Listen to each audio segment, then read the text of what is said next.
現在，回到我們一開始的問題：如何讓視效廣告牢牢地抓住觀眾的眼球？從分鏡到美術，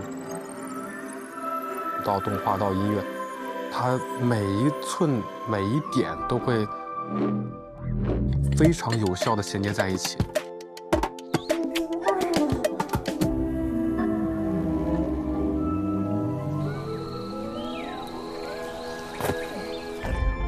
让你觉得哇好棒哇，看着好舒服，然后能记住一些感受。